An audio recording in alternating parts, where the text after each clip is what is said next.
Magandang araw mga kaibigan. This is Atty Magsino from Queen's Park Solicitors. Today, I would like to talk to you about how to increase your chance of success in making an application as a partner or spouse visa.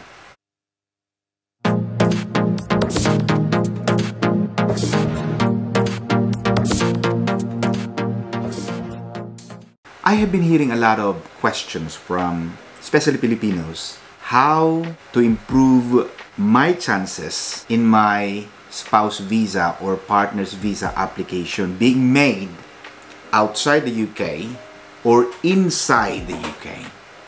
So magkaiba kasing limb yan, magkaibang sanga, kumbaga. Ibang requirements normally ang hinihingi ng government, ng UK immigration, if you're making an application from outside the UK, or are you making your application in-country or inside the UK? And today, I would like to talk to you about one of an important, crucial point. Many applications fail, especially outside the UK, because of financial requirement. Now, if you're gonna ask me, what is better? Is it better to be employed where the sponsor, yung partner mo, kasi ikaw nag-a-apply, so yung partner mo, yan dapat mainly ang hinihingan ng financial documents to confirm na na-meet nila yung financial threshold. At the time of this video, the requirement of the UK visas and immigration, ang threshold nila, ang minimum income requirements nila is 18,600 gross income per year. So, bagbawasin ng taxes, gross, 18,600 ang minimum income requirements. So, if the sponsor is employed, nagtatrabaho, may mga payslips, may mga P60, bank statements, madali lang yan. But today, the topic that I would like to tell you about is not the employed. And I'm referring to someone who is working for himself or herself. I'm talking about self-employed. Very meticulous, very complex kapag self-employed. Bakit? Laging duda ang government dyan. Duda ang government na may mga non-declared income, cash-on-hand income na yun ang kanilang thinking na hindi nagbabayad ng buwis. So, talagang naging regulated yan. Now, what I'm going to talk to you about is what if the sponsor is self-employed? So kung self-employed ang sponsor mo o yung asawa mo o yung partner mo, ano ang mga kailangan nila? What if your sponsor is a sole trader? What if your sponsor is a partner or a director of a limited company? So yan ang mga, I will say, maraming nasisilat, maraming nabibigo. Nahihirapan sila, akala nila basta mag-submit ka lang ito, ganyan-ganyan, tapos na. But everything in law is about evidence.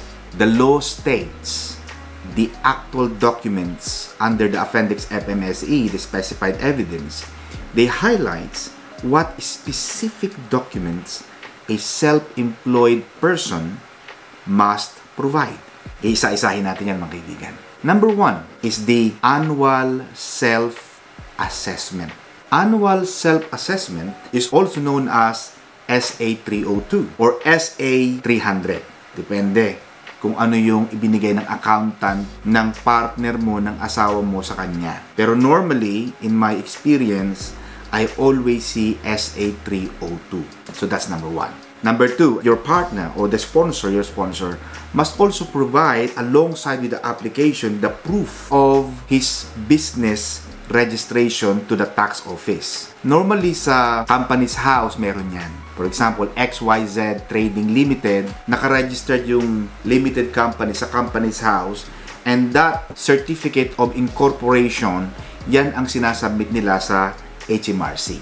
So the government would like to see whether your husband's company or your partner's company, the sponsor's company, is registered with the HMRC. To confirm na nagbabayad tayo ng tamang buwis as self-employed. Number 3, yung tinatawag nilang UTR. UTR is the Unique Tax Reference. that you can only get it from the tax office, yung from HMRC.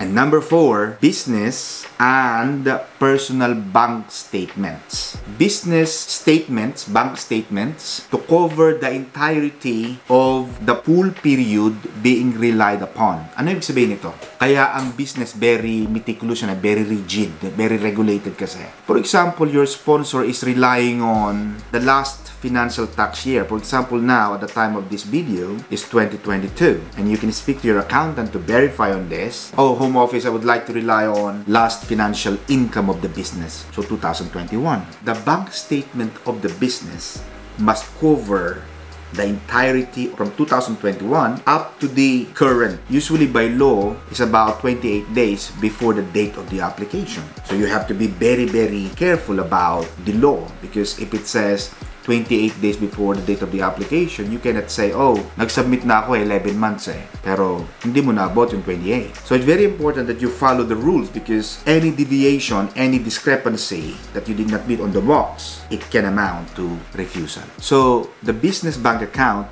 must cover the full period of the full financial years. So there's option A, you're relying on the last financial year of the business of your husband, or option B, you're relying on the average of the last 2 financial years of your sponsor's income. Kaya I always suggest, mga kaibigan, to coordinate, communicate with an accountant. Kasi hindi naman lahat tayo ay magagaling sa math. Hindi natin mauunawaan lahat yan. But the purpose of my video today is to give you some bullet points on what to provide.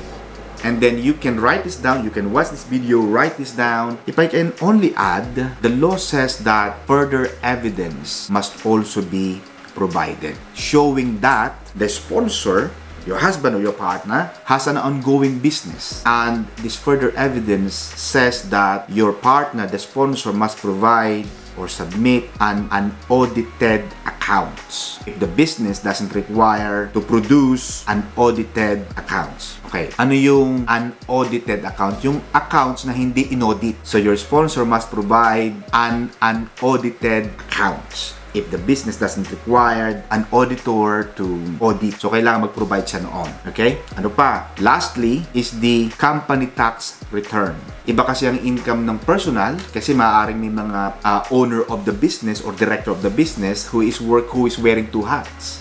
For example, he is a director of his company, limited company, and at the same time, he is also receiving salary as an employee. So, very meticulous, isn't it? Kaya, pag ganitong mga bagay na hindi mo kabisado, better speak to someone who understands.